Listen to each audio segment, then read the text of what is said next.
initiative or an experiment that we're doing on questioning decision makers, legislators, about the state of democracy in their own country, and we hope eventually globally. We're making contact to senators, congressmen, assemblymen, people abroad as well, to try and involve them in this. Andy Love, MP, who's the MP for Edmonton, has kindly agreed to do the first one. And it's always a difficult thing to agree to do the first one because it's sort of a pilot. So we're really pleased that he's agreed to do this. And we've had quite a lot of people interested in this. Quite a few people will join it, and the recording will go out to a lot more. I would think at least 100 people will see it, and that's a minimum when it goes out and the recording goes out. Because it's going out on TVapex as well, and they're working with us jointly on this, it is being streamed live at the same time, so we could end up having a much bigger audience than we actually think. Anyhow, the topic is the state of democracy. And what we've agreed to talk about with Andy is the situation relating to the party system in this country and in many other countries as well. And the party system is a system which has come under a lot of criticism in recent years. Many people think that it's not fit for purpose. So I'd like to ask Andy, first of all, why he thinks there is a party system, why has it grown up, and does he think it's a good thing? I didn't quite catch all of that, but I think I've got the gist of it. So let me try and answer that question first. And then if I've missed anything out, then you can ask it in a supplementary. First of all, let me say what a great pleasure it is here, especially to be the first. I'm not generally associated with new technology, but it's great to try out a new system, and we hope it'll work for the whole of the time that we're on this afternoon. Why political parties? Well, the first thing, and I suspect the most important thing to say, is that every advanced democratic society in the world, I think, without fear nor favour, has a party political system. And so it's a necessary consequence of the democratic process. Now, of course, they are very the country involved, the history of that country, the class relations, the culture, the history will make for significant differences in the approach to political parties. And so they are very different in different parts of the world, but everyone has them. All I would say is, do they make a significant positive difference? I believe so, and I believe so for two reasons. The primary reason political parties came into existence was to reflect interests in society. So in Britain, for example, we had a land interest, you have a workers' interest, you have a capitalist interest, you have a youth interest. So everyone comes together who shares that interest. They share the principles or the philosophy of the people who support that interest, and it makes it appropriate and convenient for the electorate to be able to make judgments on those groupings, which eventually became political parties. So I would submit that the interests are reflected through the political party process. The public can interact politically with the parties in order to find out what they stand for and who their different candidates are. The final thing I'd say is part of the political party's job, which isn't often given much publicity, is to come forward with new ideas, new policies, frameworks under which they will deliver improvements to the society in which they operate. That's a very important process, and only can be done by political parties as voluntary associations of like-minded individuals. That's the way in which they interact with the public through the development of new policies. They put them to the electorates and manifestos. They reflect the interests of different sections in society, and people have a choice through the democratic process as to which they support. The problem with that argument is that do they represent society now? In a way, political parties grew up in the industrial age. They represented, as you said, capital versus labour, for example. But now we live in a much more complex society, a mosaic of a society with a huge number of diverse interests. And the bipartisan conflict of two-party systems, in a way, distorts that and doesn't represent it accurately. And that's one of the problems, one of the reasons why I think many people are finding the party system not fit for purpose, because it doesn't reflect the complexity of 21st century society. Well, I would agree with that to some extent, but also argue that the party political system has adapted to, if you call it that, the fragmentation of political opinion. Let me first of all say that it's very important that we understand that there will be differences because of the electoral system. So in proportional electoral systems, you will get different political parties emerging than you would do, for example, under first past the post.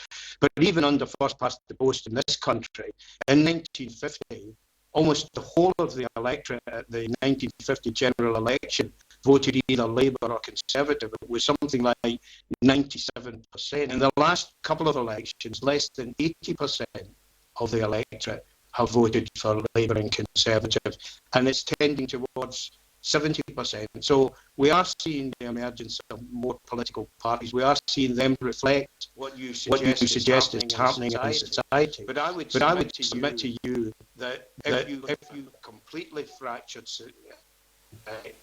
polity, then how does government operate effectively? How do people know what it is they've voted for?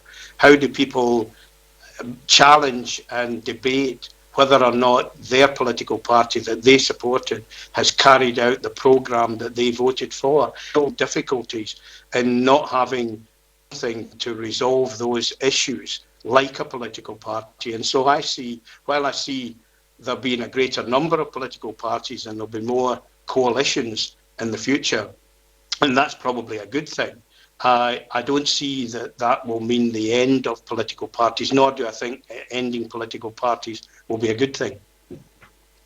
I mean, lots of politicians in this country make the argument that you just made, that having a party system, as we do, a first past the post, provides a clear choice and decisions can be made.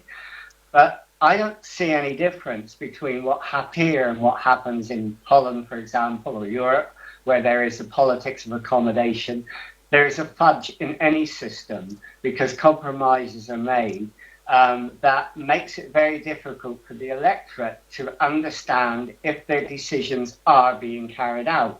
And questions are coming up now about the Iraq War and a number of other situations, for example, where politicians have made decisions, the electorate have thought differently, or the electorate never had a chance to vote on it. And the party system allows an elite at the top to carry through a decision that the electorate very often doesn't want, or doesn't really have a chance to vote about and know it's going to be effectively then followed through. Well, let me choose a particular example because it was very current a couple of years ago, and that is the Liberal Democrat promise to do something about student costs. And this was very prominent in their manifesto. Unfortunately, from their perspective, they could only enter government in a coalition.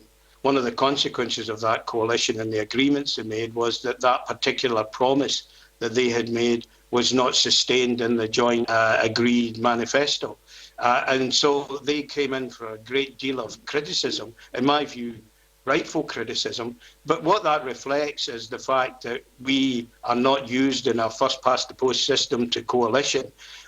Neither the Liberal Democrats nor the Conservatives knew that they were going to be in coalition and that they were therefore going to compromise. And yes, you're right, people at the top made those decisions, and that's one of the strong arguments that people use for retaining the first past the post system, that you get the government that receives the most support But you know what that government will do, because put forward a manifesto which doesn't need to be compromised because it will govern alone rather than in coalition. I happen to believe that we should have a different electoral system that should more reflect people's opinions out there. There are a lot of people in the south of England who are natural Labour supporters, but who are drowned out by the majority Conservative or Liberal Democrat opinion in their areas, and similar in the north and in Scotland. Tories particularly are drowned out by Labour opinion. So I think we should have an electoral system that better reflects that. But the natural consequence of that is you have more political parties. No political party gets a majority, and you therefore have to have some mechanism in which to deal with that. In my view, we will enter a phase where coalitions become more common, where we will need to get some idea as an electorate for the election what the likely coalition that will emerge will do, so that people can in advance know that if they vote for one or other of the parties in the coalition, they will see that programme implemented after the election. That seems to me to be a more sophisticated, more reflective way. How you get over elites choosing these things, well, I think all want to maximise the support they have. So I think never far from their consideration and the put together as a joint manifesto will be how that reflects opinion in their country. That's the democratic process, and what we need to do is to refine it, to make it more appropriate and relevant. There's some interesting points coming up now. I mean, people like David Thorne is saying that the main political parties are almost dead and meaningless, and Simon Carter jokes and says they have less members than the Caravan Club. Now, that's actually a real point, because you said in one of your answers to one of the questions that in 1951, 97% of the electorate voted for the two main political parties, and it's now down to probably below 70%. But it's also true that in 1951, both the main political parties had 1 million members each. Now, the Labour Party has 200,000. Conservative Party, if they're lucky, have 100,000, and most of those are over 120 years old, I think. And I'm exaggerating just a little bit, but only a little. In other words, the party system as it grew up as a massed representation of democracy is ceased being representative at the local democratic debating level. There is no mass party system. In a way, you're working on an empty shell. I would partially agree with that, and that we definitely face a crisis, both of the political party system making it relevant, and also the democratic system making it important for people to understand how important it is that they cast their vote in elections to underpin the democratic test. I think we have a twin crisis in relation to that. The question I can try and respond to each of the individual comments about the decline in membership of the political parties, people's cynicism about political parties.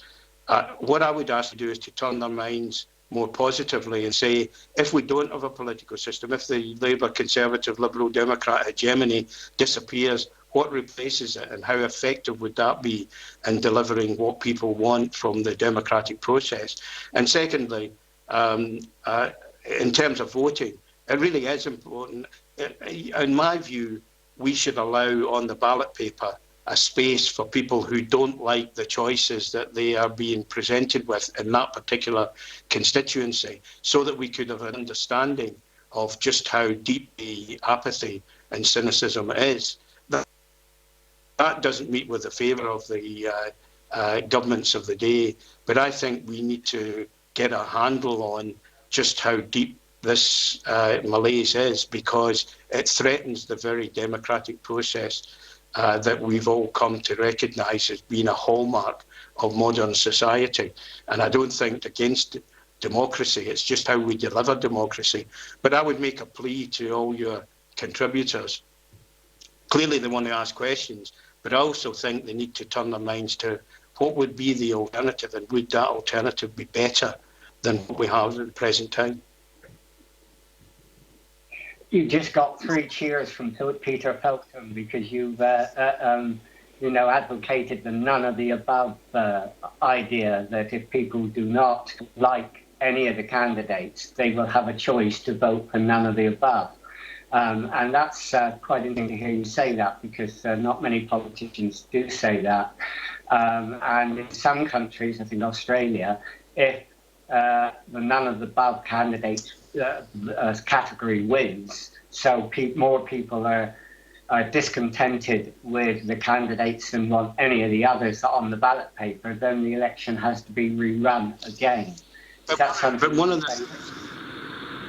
the things that people who take that point of view need to do is to say, okay, all of those political parties, let's assume that all the political parties standing in that particular part of the country put up candidates, plus there might well be some independents just standing on local issues. If they don't like any of those particular candidates, then it's incumbent of them to come together with other like-minded people and put forward an alternative. Stand as candidates on an alternative programme that differentiates itself from any of the above. But don't just go negative and say, a plague on all your houses. Yes, of course, you might disagree with everything that all the political parties have to say, but you either have a choice of getting into the existing political parties and changing them, or setting up a new political party. But the idea that we can all just not bother voting, not bother taking part in any political process of any nature in society, and somehow things will be okay, that would be the end of democracy as we understand it. And I think that people will reject that. But clearly there's a paucity of thinking as to how we need to change in order to improve the situation. Christchurch students who joined us, they raised a question too that I've already asked about the decline in party membership. But they also made the cynical or real point that parties or political parties give the impression that they don't want a mass membership any longer, because this would decrease the power of the elites at the top. So there has been a constant over the years an attempt to devalue the role of the individual party member. They don't have a say in policy in the way that, for example, the Labour Party conference once did. And because of that, the elites, the circulating elites of the Labour, Conservative and Lib Dem parties can rule the roost, use the party whip to push their MPs in line and get what they want. There are no checks and balances. There is no accountability that there used to be. It's becoming more power to those at the centre. Well, I could turn that on its head. Far be it for me to speak about the Conservative Party. In my superficial view, they have never been a democratically controlled party, unlike both Labour and the Liberal Democrats. But I leave it to your representative from the Conservative Party to make the case for them. Certainly as far as the Labour Party is concerned, yes, we've changed the process by which, if I can put it very superficially, someone could turn up at our annual conference and move a motion that would then become established party policy without any real... I mean, if you get a debate for 3/4 an hour at Labour Party conference, you would be lucky, and yet policy was being set on that basis. We've replaced that with a much more far-reaching policy review process, whereby people are invited at the very grassroots of our party to put forward ideas that filter through various democratically elected bodies within the party and eventually emerge at our conference, where they're voted on after very considerable discussion and debate and disagreement about what should make that up. Now, it seems to me that's not perfect. I wish it was perfect. But the idea that you should debate and discuss and disagree in a forthright way before you reach a conclusion about any issue is a sensible way forward, and that's what we're trying to do. And as far as I can judge. That's what the Liberal Democrats try to do as well. If people come up with a better system, we'd be happy to look at that. But we need to have proper thought-through debates on sometimes very complex issues before we reach judgments about what's appropriate in the circumstances to put before the electorate at the general election. But I mean, to some extent, though, the Labour Party conference and the Labour Party membership is not as powerful as it used to be in the days of Niall Bevan and Hugh Gaitskell, when the party conference had much more power and much more say, because the membership of the party was huge then. And so there's a real problem of credibility in that. Now, some people who are writing on the text now, Francois, for example, he was talking about maybe we should have more direct democracy. There should be more referenda. There should be more recall. There should be other ways of actually, overcoming or overriding the party system, where electorates have more ways of directly accessing their politicians, changing their politicians, or getting their politicians to follow a line that their electorate feels strongly on. Your colleague in the House of Commons, not on your side, but Doug Carswell, who's written a book on e-democracy, has argued very strongly for that, and other MPs have as well. How do you feel about having more direct democracy in affecting the way you vote and the way you behave in the House of Commons?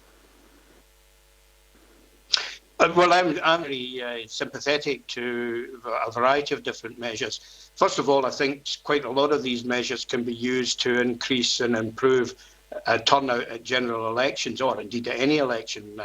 Turnouts tend to be much higher in general elections than others.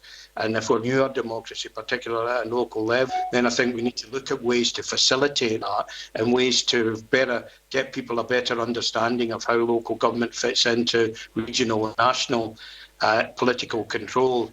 So I'm very open to all of that. I'm particularly attracted, as an individual, this isn't my party's position, but my own.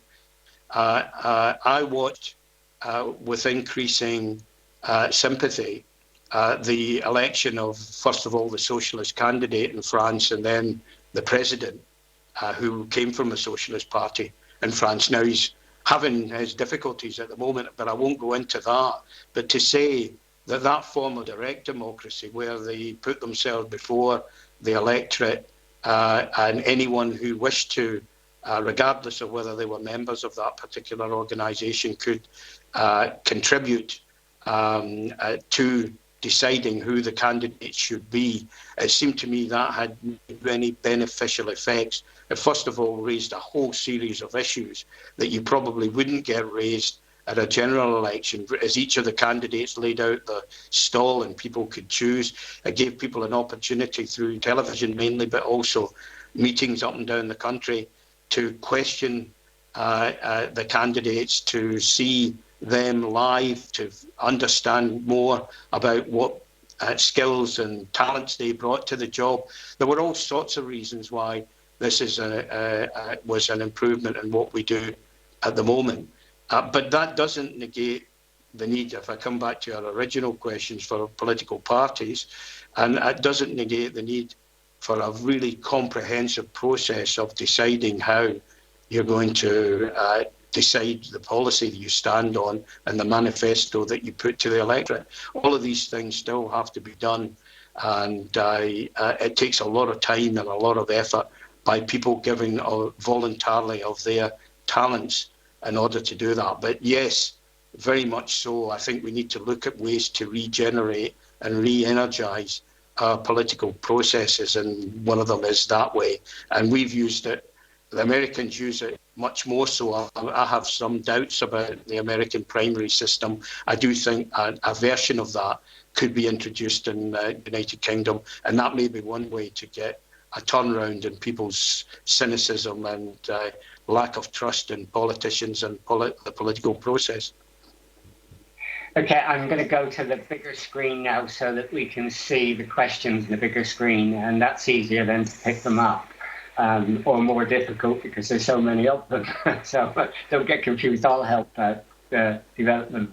Josh, who is on here, he joined us from France, and he was saying in relation to how you actually influence politicians, do MPs take any notice of e-petitions?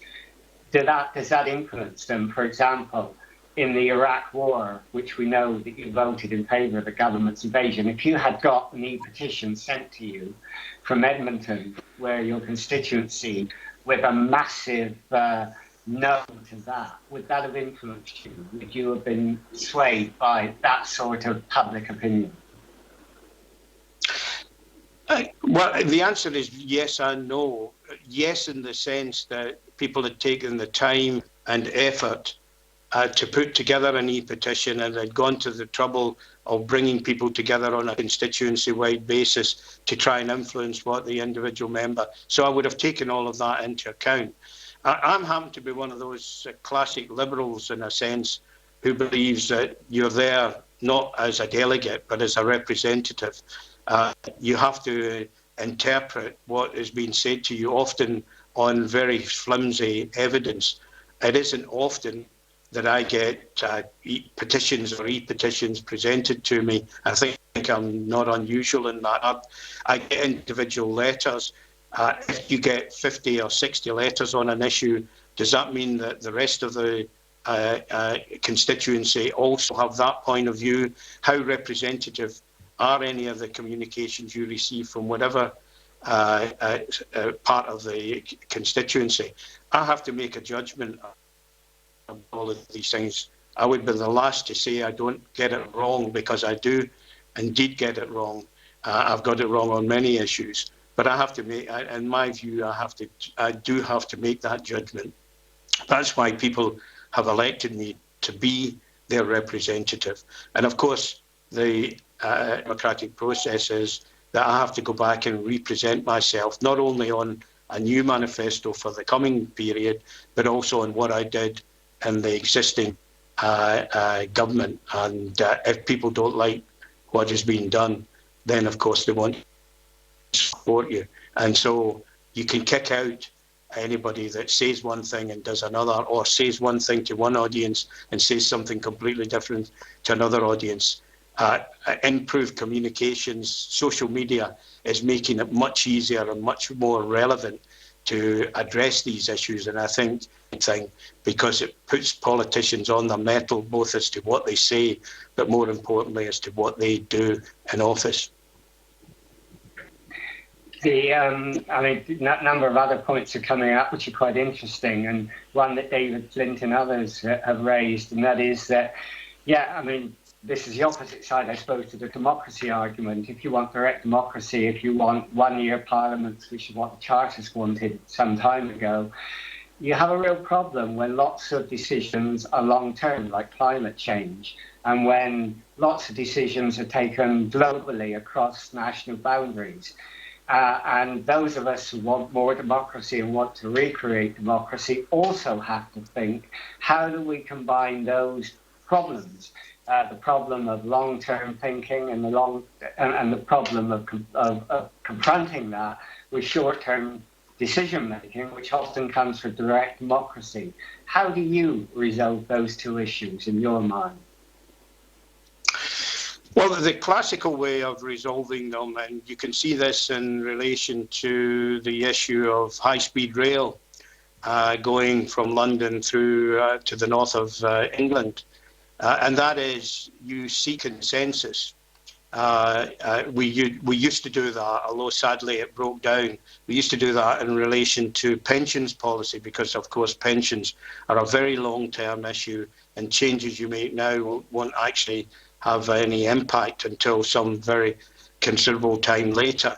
So the idea was that you reached out to the other political parties and you took into account any particular concerns they might have in constructing something that you then assumed will stand the test of a change of government, so that you had continuity. And we have, it's a reality of political life, although not often commented on, that we do have continuity in all sorts of ways between one government and another of a different political persuasion. The idea that they undo absolutely everything that the previous government has done would be very wide of the mark. But these are tacit and unwritten consensuses. In long-term, for long-term issues, you need much more formalised and written consensus so that you can have some confidence that it will stand the test of time. But of course, sometimes it doesn't. And the example of pensions is one where in the 1970s, the pension system that we invented then, we thought had agreement. That was then dismantled by the Conservative government that followed, and their attempt was dismantled. The Labour government that followed that, we ended up with is a much more complex system that no one really understands and really needs to be sorted out. So there are very strong reasons why you need continuity for long-term issues. I hope we get it on HS2, but the formalised way is to seek consensus, not just of the course of the country as well, because public opinion is very important in this, as well as political opinion.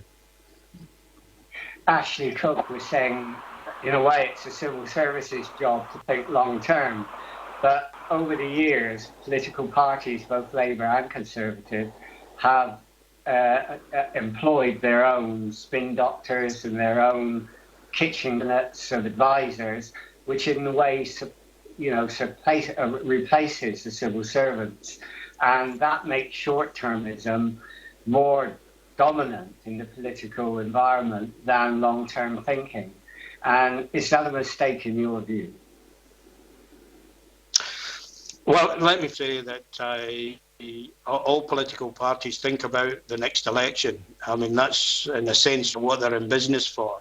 They have to get elected in order to achieve anything. So they always have one eye on what will happen at the next election, whether that's 5, 4, or as it now is 15 months away or so. So that's a given. I wouldn't accept the characterisation that somehow special advisors have replaced the civil service. Yes, there's been an increase in special advisors because there's a need for political interpretation of what civil servants do. But the idea that we don't have a very effective and objective and independent civil service, I think, would be wrong. They are there at the centre of government. They do provide continuity because they don't change when electorates change. Of course, some civil servants will not find favour with the next political party, but generally speaking, civil servants are there for the long term. And therefore, in a sense, you can say that they reflect longer term issues. They will remind ministers of previous commitments that might have been given on long-term issues. But they're there to provide objective and independent support to the government of the day. In many ways, because of their expertise, because of the numbers involved, it's a very unequal relationship. There are maybe 70 or 80 members of government at any one time, ministers and cabinet members. There are literally hundreds of thousands of civil servants staffing departments to ensure that we get a better balance. That's why political advisors were introduced to help the cabinet minister or the minister to ensure that he properly reflected whatever the political party had put forward in its manifesto. Personally, and this is again an individual opinion, I would like to see us move slightly further, not to change the independent system of civil service, but to ensure that the balance between government and civil service is a better one. And I would like, perhaps not political advisors as such, but perhaps somebody, a bit like the American system, where somebody comes in at the top of the civil service as a joint appointee who is an appointee from the government of the day. And that would make it more public and would just improve the honesty and transparency of the system, because he would be known, or he or she known as an appointee and wouldn't be considered in any other light, but would help to ensure that we get a proper balance between the civil service and the government of the day. I'm getting a couple of people are really dying to ask you a couple of questions. One from the students in Christchurch have asked several, but the one that they were really keen on, and they mentioned it here and also mentioned it in the questions they sent. And they really said, have parties damaged their brands so much with the expenses scandal, or austerity, and the rise in tuition fees that they've alienated an entire generation of young people from ever participating? And we know that the participation of young people in the electoral process is going down and down. That's one of the very worrying trends. And do you not think that governments have alienated, successive governments have alienated young people because of the programs they've adapted? I think I would separate that into two parts. The first part of your question, the second part. The first part about has the brand been tarnished? I don't think there's any doubt about that. The failures of the economic system, the credit crunch and the recession that followed, whilst these were international in nature, it happened to every country.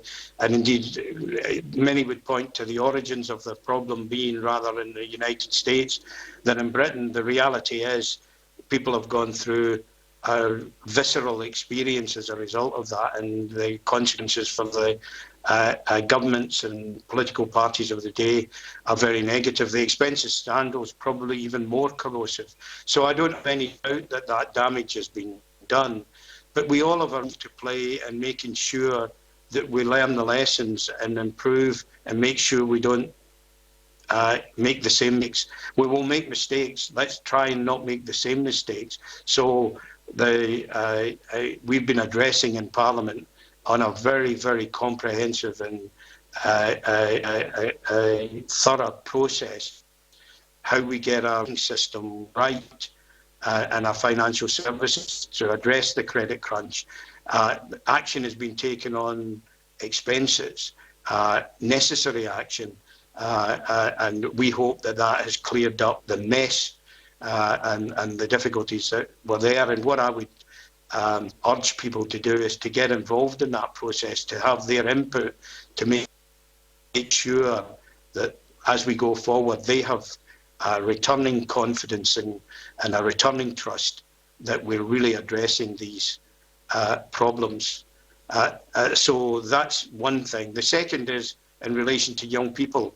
I think it's cause and effect.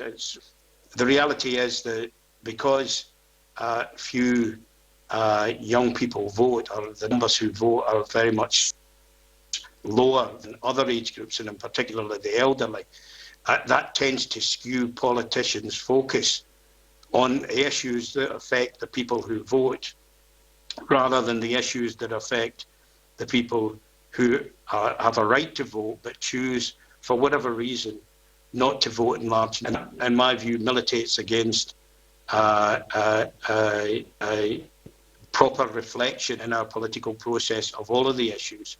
So I think we need to address this in a number of ways. I won't give all of them, but let me give you one or two. First of all, we need to have far more young people involved in our political parties and in positions of influence, so that we reflect the society out there. We don't just reflect it in diversity terms, we reflect it in age terms. Political parties, naturally enough, tend to be focused on the more elderly because it takes you a while to get to the senior positions. We need to make sure we have far more young people in influential positions, so that the people out there, young people out there, can relate to them and can see that young people are having a real influence where it matters. The other issue is they need to articulate and reflect the issues that are important to young people. Dare I say it, I mentioned pensions a few moments ago, and while I understand that people in their 50s and 60s and of course later on will be very motivated by what the pension policy is, people in their 20s and 30s, probably, certainly I didn't think very much about pensions at that time of life, and I suspect they won't. They're much more interested in social issues and environmental issues, on issues of culture and others, much of which goes by the by in political parties. We need those young people that we promote in the political parties to reflect the issues that are a real concern to young people. If we are in power, that way we can implement changes that will improve the situation, hopefully might start to re-establish, and it will be a long-term thing. The old adage that you destroy your reputation in a moment and it takes you years and years and years to re-establish it is true in politics as well. So it will take us a long time, but hopefully we've started that process. What we need to do is to engage with young people to ensure that they make a contribution towards it. But it's a catch-22 situation, really. You want more young people in political parties, but young people are not joining political parties. And so how do you break that vicious circle? They're not joining political parties because they feel that political parties doesn't have anything to offer them. Therefore, they rather get involved in social movements outside, social networking, creating their own communities, their own Occupy movements, which they seem to think is much more relevant than having any involvement with a political party. Do you have any sympathy with that view? Well, I mean, it's certainly true that that is the case. Young people get much more involved in social issues, environmental issues than they do in political parties. And I think we need to, we need to have a better relationship with all of these movements and pressure groups and campaigns. We need to reflect some of the issues that are much to the fore in these groups. As I mentioned earlier, you're right that we don't have that many young members coming forward, but we do have some. We need to make sure that they are in the organisational parties that have real influence and power in deciding things. We need to make sure that their voice is heard at every level within the party, so that young can realise that if they become members, then the sky's the limit. They can really have influence on what happens in that political party. And we need to genuinely take on board some of the criticisms that have been made about political parties and politicians. And I would go as far as to say, we have always had an adversarial system in politics, and I don't think, in essence, we'll change that entirely. But I think there are very strong arguments to tone it down. First of all, it means that we don't reflect where there's consensus, as I mentioned a few moments ago. People rarely think on political parties as reaching consensus, yet they often do. And that's because of the adversarial system. You have an opposition that I think there's a role for an opposition, of course, to oppose where there are real differences of view, but also on occasion to say, well, they've done right there. That's a good decision. We will support that, and we will continue to support that should we be elected at the next election. So giving a more rounded view of what political parties are about. And I think that would help to get more young people involved, and we'd be in this vicious cycle of young people not finding us relevant, therefore not joining us, therefore not having the influence. We need to end that cycle, and this is the ways I think we could start that process. Joe Taylor, who runs a social network called NatCam, which is a network of community activists, mainly in the north of England, but not entirely, has asked a couple of questions. He often takes view, and I've seen him write this many times, that political parties nowadays, the problem with them is they're basically the same. There was a time, maybe 50 years ago, maybe 60 years ago, when you could see, clear water between them. But now the differences are minimal, and they're arguing over minor details and dramatizing them to make them major in order to motivate people to vote. And that doesn't work. Basically, they've taken on the neoliberal model. Both Tony Blair and Margaret Thatcher took on a similar model, as did other political parties left and right throughout the world. And because of that, there is a disillusionment with the party system, because the party system only provides minimal choice and not real choice. Well, I mean, I'd go along with that to some extent, but not entirely. Um, let's take the example of the hegemony of the liberal economists. The reality is that some of the changes Mrs. Thatcher made were not changed by Tony Blair coming in, although one of the interests, and perhaps that's not the role government primarily follows. One of the interesting facets of what has happened since the credit crunch is that the debate internationally, nationally, and throughout the Western world, if not the whole of the world, is that the liberal economic system may well have been one of the causes of the credit crunch and the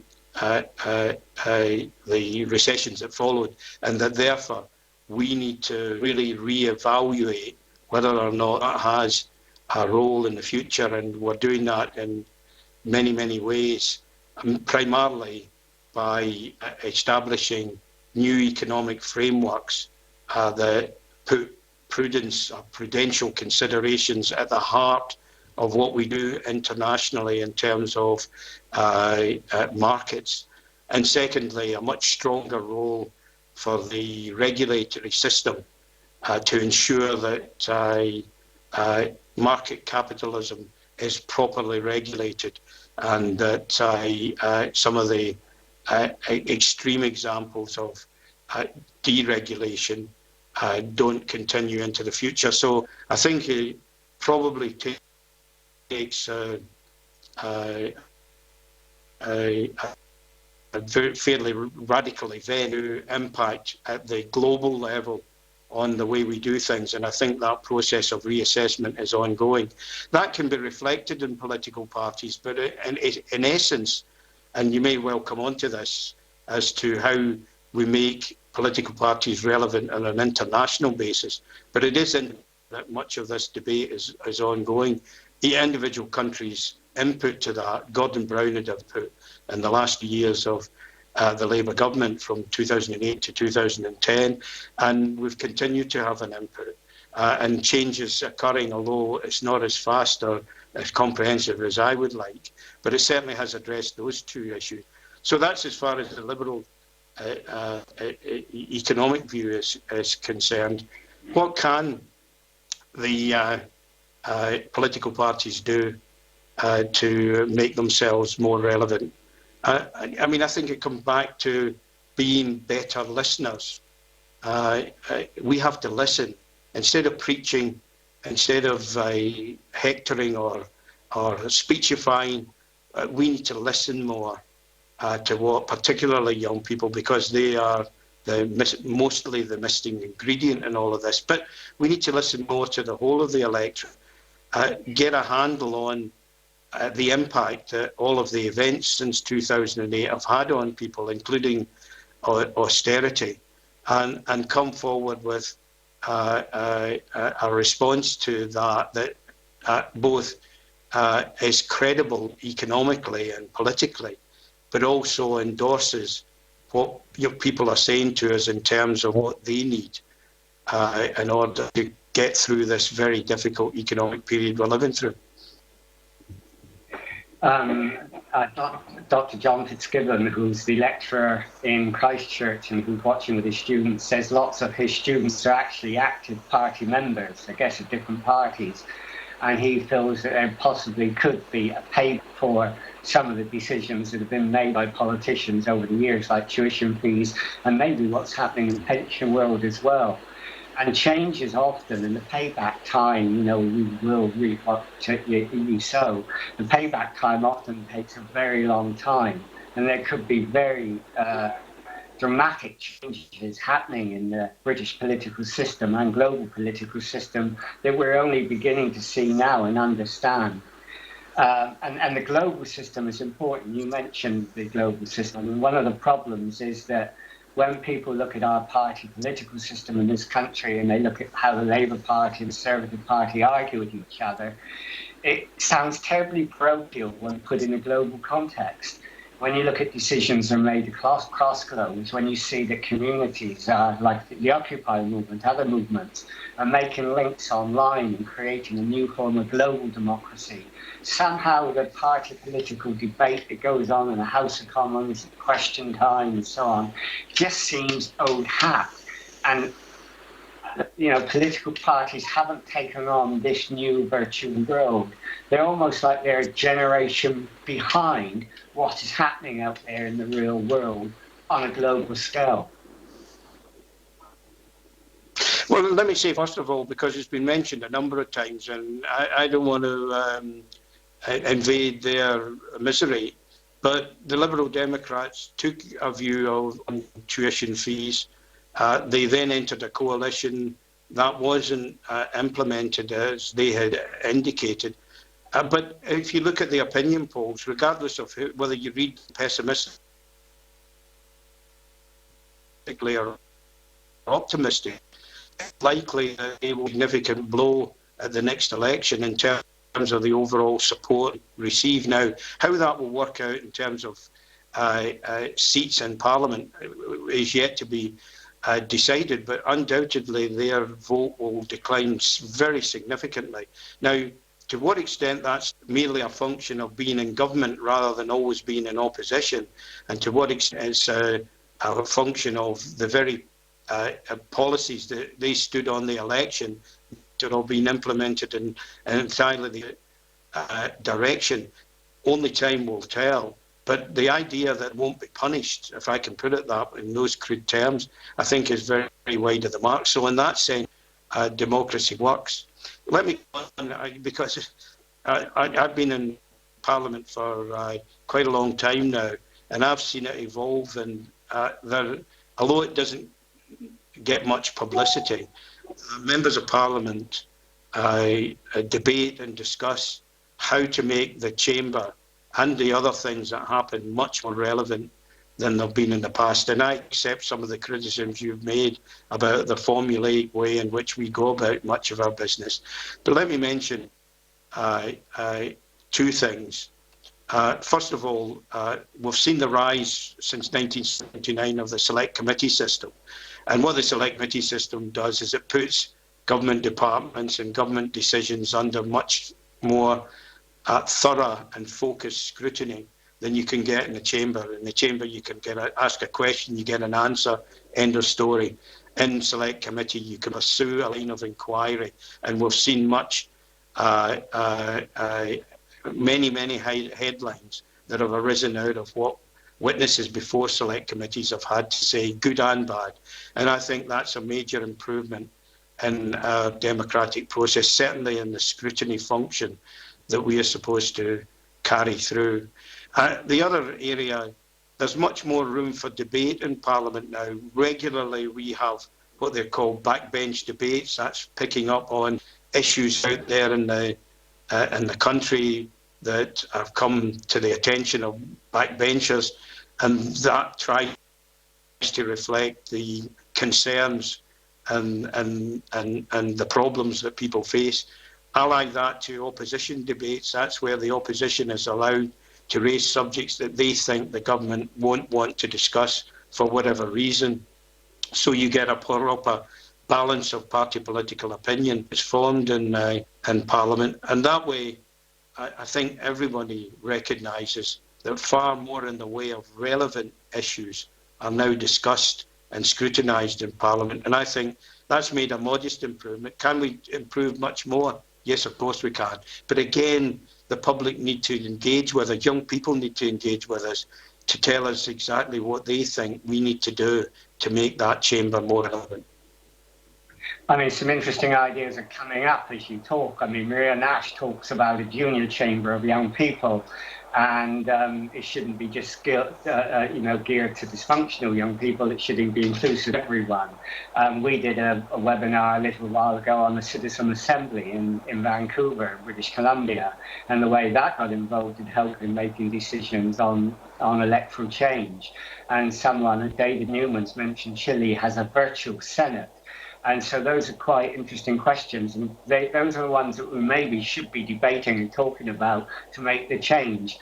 Because if we don't make the change, points that Joss is raising and David Flint is also saying, if we don't make the changes that are necessary, if parties don't reflect what the electorate want, which they don't seem to do in the way that many people want, the danger is that new and extremist parties will come up. I mean, we may call UKIP an extremist party or not, I don't know.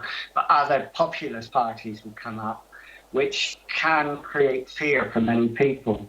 So the responsibility on the traditional parties is pretty great, actually. They've got to address the issues, and lots of people think they run away from them. They're scared of the electoral repercussions if they take a principled stand, and they only take it too late because of fear of electoral disaster. How do you overcome that problem? Because you have a huge responsibility to prevent extremist movements emerging, and that you've got to face the issues. And I don't mean you personally, but I mean politicians. You've got to face the issues and not run away with them if they're electorally bad. Well, let me answer the three questions there as far as I can see. Let me answer all three if I can. The first is in relation to young people. Of course, the one group outside parliamentarians that have been able to use the chamber of the House of Commons is the National Youth Parliament, which did so last summer and debated over a period of days in the chamber some issues that they felt were important. What struck me in looking at that after the event was that they had very much done it on the basis that we do it in Parliament. And I think what I'd like to see is at the next time, and I'm assuming there will be a next time because I hope we'll make this into a regular event with young people coming to Parliament and making Parliament more relevant. What I hope the next time that people will challenge them to, don't quite do it the way we do it. Do it the way you would like to do it. So if you want to have a debate in a different format, if you want to not have government and opposition and that adversarial system, the chamber isn't constructed other than in an adversarial system, but you could overcome that. The challenge to them would be take your ideas and decide how you want to run your parliament. It's a youth parliament, it should be decided by you, but by all means use our chamber in order to reflect that. That's the first issue. The second, just remind me of the content, because it's gone out of my head. The other issue I raised was that, the danger of extremist groups emerging and that political parties haven't. I have 100% sympathy for that view. I take the view that the party that you mentioned is a populist party, but with some very extreme elements within it. You will have heard the comment made by one of their members, an elected member at a local level, that there was some connection between the storms that we're having at the present time and the decision of the government to introduce what is broadly rich. So I do think there are some extremist element within them, and that's for them to deal with. Otherwise, I think people will take the decision that while they might sound credible at a national level, because of their membership, they're not a political party that can be supported. That will play out over the next few months leading up to the local and Europe. The point, Andy, that because we're getting close to the finishing time now, that perhaps you could deal with is that, I mean, whether you agree with UKIP or not is not the point really. The point is the fact that these parties are emerging has to do with the failure of political parties that we have at the moment, and that they're not taking the issues as they should. they're too afraid of the electoral consequences very often, and so they don't come out, bravely enough about some of the big issues and the big decisions that have to be made. And if all this is happening, a lot of the responsibility is yours as politicians. You have to do something to stand above the fray in order to solve that. I mean, I agree with that up to a point. I mean, I certainly think that the rise of UKIP and other political parties is primarily a function of the circumstances we live in. They are populist in nature. They find very simple solutions to very complex issues. But I would certainly subscribe to the view that political parties, and include my own amongst them, don't address the big issues that you talked about. Let me mention two of them. Of course, there's the whole European issue, whether or not we should be members of the European Union.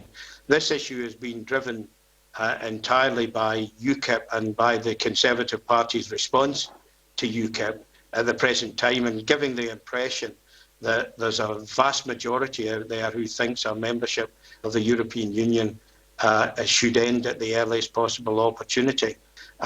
Personally, I don't subscribe to that view myself, and I don't think the British people subscribe to that view, and I think it's entirely appropriate that we should have both a thoroughgoing debate about it, but more importantly, because it's now 30, 40 years since we took the original decision, slightly shorter from the first referendum, but it's a very long time, and it may well be that it is appropriate that we should have a referendum on this issue because of its critical importance to us going forward. The other issue is immigration. I would love to think that we could have a proper, far-reaching, focused debate on immigration, but sadly, a lot of the debate is based on prejudice rather than on the reality. As a country with a very open economy like our own, we have to balance the people coming here with our economic needs. We also have to live up to our international obligations in terms of providing sanctuary for people who are in fear of persecution for whatever reason. To have a sophisticated and complex immigration system. The debate at the present time seems to be couched on the basis that we allow Europeans to come in if we continue to be in membership of Europe, but nobody else. That simply doesn't reflect the reality. And yes, politicians need to be more courageous in addressing those issues, are undoubtedly that, but I think we'll find that even a thorough-reaching debate, whether it change the opinion of those who are fixated by immigration as an issue, I have my doubts.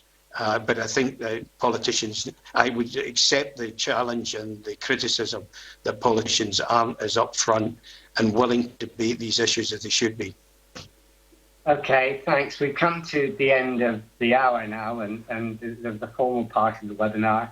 So I'd like to thank you, Andy, for being the first one in the firing line, if you like, to do this, and for all the questions that come up, and they're still coming up. And obviously, I apologise to everyone because we haven't been able to get every point over. It's almost impossible when you have such an active webinar as this. But this will be the first, I hope, of a series of webinars or internet TV interviews that we do, and the questions that are coming up, I think, will come up again and again, and I hope we can develop them over time. So thank you again formally, Andy, for doing this and for taking an hour for doing this. And I hope you enjoyed your first webinar experience. And I'll stop the recording now. It is my first webinar experience, and it's been a positive one. I'd like to thank you for including me in this. I think it's been very interesting. I noticed that the criticisms are still forthcoming. Well, that's what you don't go into politics unless you can accept criticism, so I accept them. And what I'd be interested in anybody's considered view, rather than just the chat lines. Anybody's considered view. You have my email address,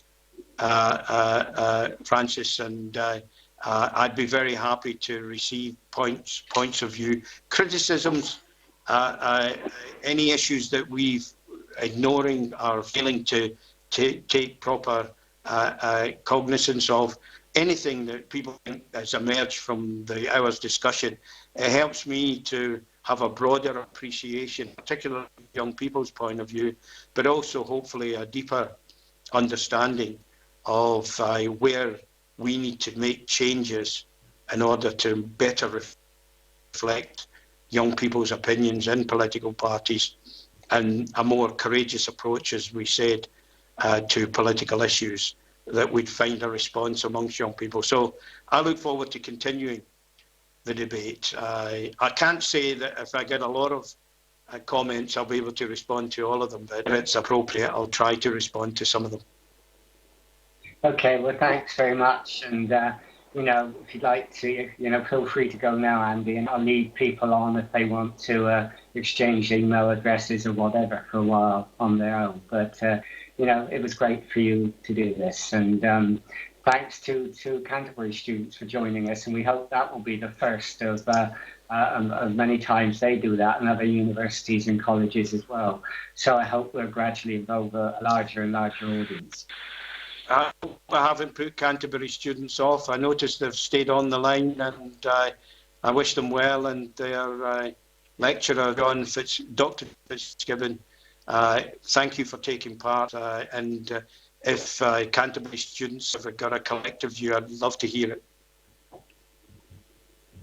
Okay, I think you may regret that, that offer, but maybe not. Anyhow, thanks very much again. So we'll leave everyone now to just informally chat. Thanks.